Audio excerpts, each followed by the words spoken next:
Qu'est-ce que la solitude? C'est quoi en fait? Voilà, je pense qu'on est tous déjà passés par là. Tu sais, ces moments où tu te retrouves avec toi-même sans trop savoir quoi faire ni penser. Et donc du coup, tu te mets à faire des trucs, mais au final, tu te rends compte que ça sert à rien. Donc t'abandonnes et tu finis par ne rien faire. Et du coup, te revoilà de retour au point de départ, à rien, le silence, toi et seulement toi. Et je vous parle de ça parce que ces derniers temps, je la côtoie assez souvent, moi, cette solitude. Je dirais même qu'elle hante mes journées, mes nuits et elle s'est même installée sous mon toit, ouais. Ouais, ouais, comme ça, sans prévenir, je sais pas. Alors, étant donné que je peux pas l'éviter pour le moment, j'en ai donc profité pour lui poser quelques questions, moi, cette solitude. C'est d'ailleurs cette discussion entre elle et moi qui fera le sujet de cette vidéo. Je pense qu'on a tous une sensibilité différente qui nous est propre à chacun quand on vient à parler d'elle. Elle, vous l'aurez compris, étant la solitude. C'est pourquoi j'ai commencé par lui demander d'abord si elle pouvait se définir. État de quelqu'un qui est seul momentanément ou habituellement. Voilà ce qu'elle m'a répondu. Elle m'a aussi précisé au passage que les gens l'associent que trop souvent avec son ami l'isolement. Or, les deux le savent très bien, la solitude n'est pas l'isolement. Être isolé, c'est être sans contact, sans relation, sans amis, sans amour et bien sûr, c'est un malheur. Alors que elle, me dit-elle, la solitude, c'est être seul, mais c'est aussi être soi, sans recours, et c'est la vérité de l'existence humaine. Bah oui, comment est-ce qu'on pourrait changer le fait d'être soi? Comment pourrait-on nous décharger de ce poids d'être soi-même? Et je cite, l'homme naît seul, vit seul, meurt seul, a dit Bouddha. Mais cela ne veut pas forcément dire qu'on naisse, vive et meurt dans l'isolement. Voilà, je pense que tu as compris la différence entre les deux. Et je pense aussi que tu commences à comprendre un peu mieux le sujet. Donc voilà, on a donc continué à parler. Je me suis posé sur mon canapé et je lui ai demandé si, hormis son ami, elle avait des frères, des sœurs, cousins, cousines, enfin une famille quoi.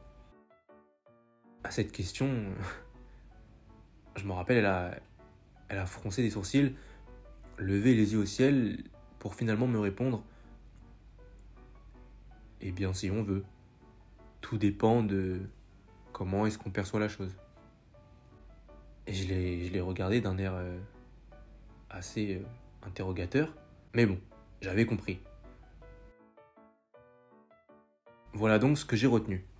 Si on image la chose, prenez la solitude comme étant la grande sœur. Eh bien cette grande sœur, elle a deux petites sœurs. Celle du milieu, ça serait la bonne solitude. Et la cadette, la plus petite, ça serait la mauvaise. Commençons par la sœur du milieu, la bonne solitude. Alors, je pense que vous devez tous connaître le mythe d'Adam et Ève.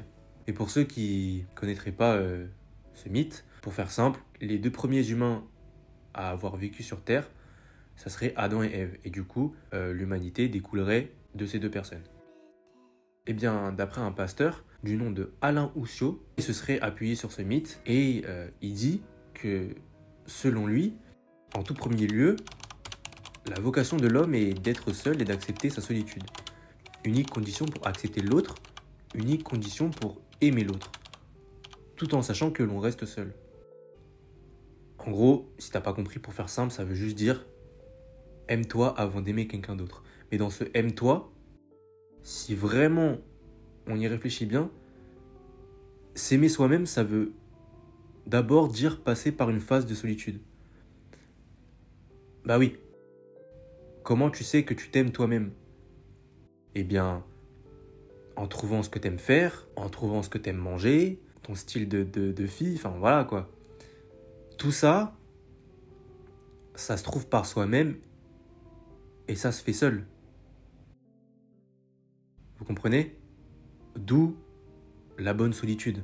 Parce que toutes ces choses-là, c'est ce qui va au final faire votre identité. Donc, apprends à t'aimer toi avant de vouloir connaître une autre personne avant d'aimer une autre personne.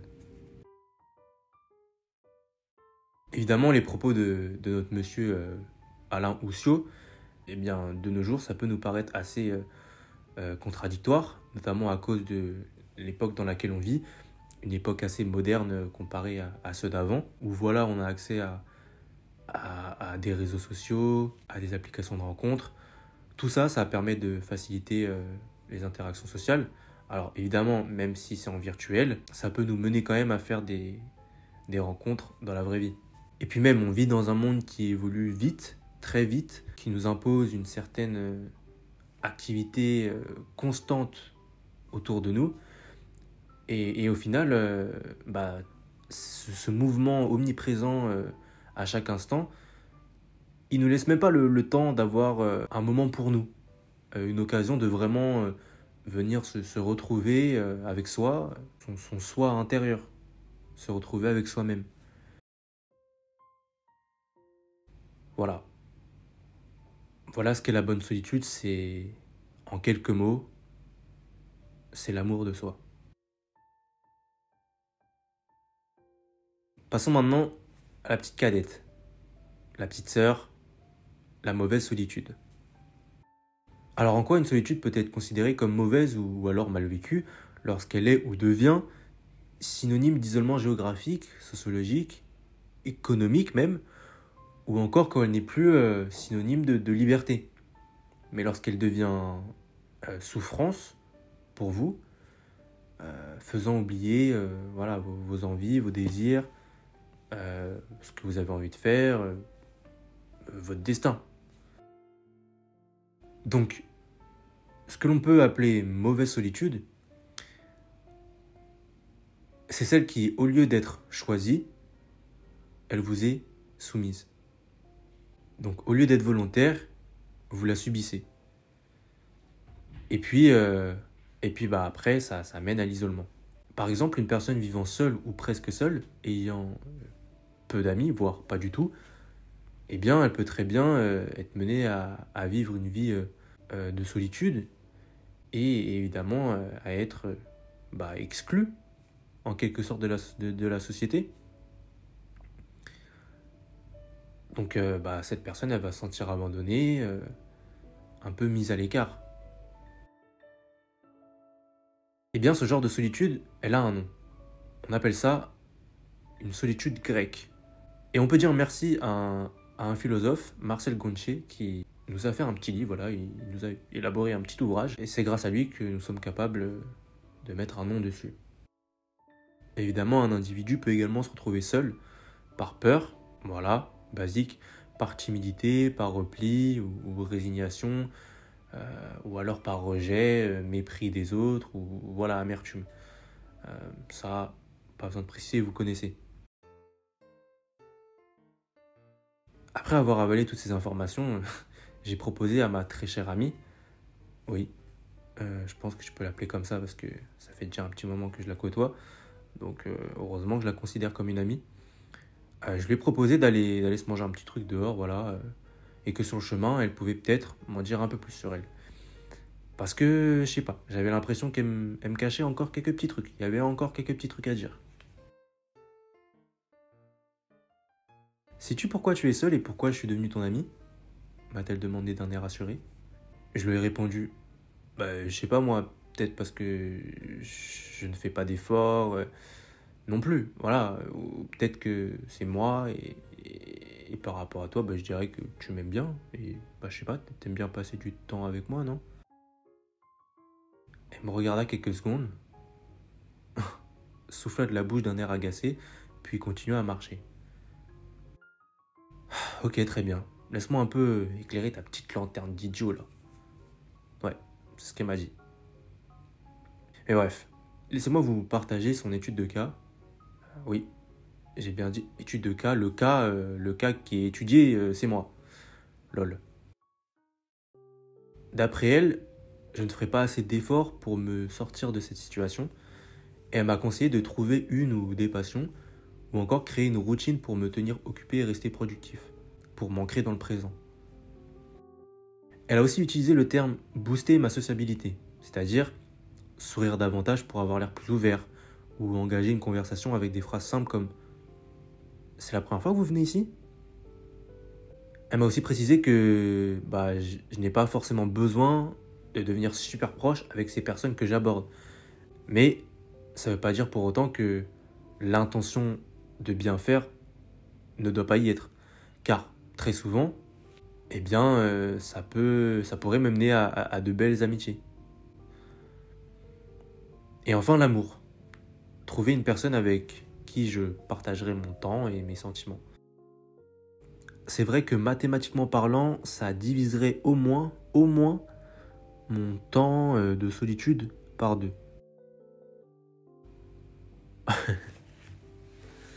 Alors moi, sur ce dernier point-là, l'amour, je suis assez partagé parce que tout le monde n'a pas la chance de trouver son plus un. Voilà, ça vient pas comme ça d'un claquement de doigts. Ça demande du temps et un certain dévouement à la personne. Donc dire que c'est une solution à la solitude, non. Mais un moyen d'y remédier, oui, peut-être. Mais alors du coup, tous ces éléments-là que tu viens de me citer, est-ce que ça contribuerait pas à me faire penser que la solitude, donc toi, ma très chère amie, on pourrait également t'assimiler à une attente, lui ai-je dit, d'un air assez curieux, mais pas tant que ça au final. Elle me regarda et je poursuivis. Du coup, est-ce que ça serait pas plus préférable de dire que toi, la solitude, tu serais plutôt une solitude provisoire? Pour le dire autrement, tu serais devenu mon ami que pour un certain temps et qu'à un moment donné, tu partiras parce que tu auras jugé que j'ai trouvé meilleur que toi. C'est ça que tu essayes de me dire. Sans même avoir entendu sa réponse, j'avais déjà compris que oui. Qu'elle finirait par me laisser, mais pour de meilleures personnes qu'elle. Elle brisa quand même ce silence de 5 secondes en rajoutant que il n'y a pas de bonne ou mauvaise manière de faire. Il faut parfois se montrer patient avec soi-même, accepter que le monde ne tourne pas forcément autour de toi. D'autres personnes aussi sont dans le même cas que toi. Voilà, tu n'es pas tout seul, chacun a ses préférences, ses passe-temps, d'autres personnes à chérir. Et puis voilà, ce n'est pas une fatalité non plus de plus voir. Tu verras, je vais et viens dans la vie des gens et pour te rassurer, par moments, je viendrai te rendre visite. Je disparais pas complètement, t'inquiète pas. Et c'est sur ces belles paroles qu'on est allé se manger notre dernier avocat de toast ensemble. J'ai beaucoup ri, j'ai énormément profité de ce moment avec elle. Mais j'ai aussi lâché quelques petites larmes. Pas forcément de tristesse, mais un peu un mélange de tout. Et c'est en ce même jour que j'ai compris beaucoup de choses. On s'est fait la bise et puis elle est partie de son côté, je suis parti du mien. Je sais que ce n'est pas un au revoir, c'est plutôt un on se reverra, mais attends quand même un peu. Alors j'ai continué à marcher, le sourire aux lèvres.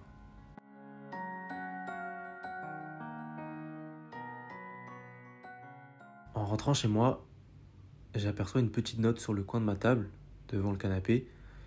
Je la prends, puis l'ouvre, et il est écrit « De la part de ta très chère amie. 1. Tout est question de balance. 2. Ne m'oblige pas à venir te voir trop souvent, car les autres personnes, eux aussi, méritent de te découvrir. 3. Tu ne seras jamais vraiment seul, même si tu penses le contraire, donc bouge-toi le cul et va faire savoir au monde que tu existes.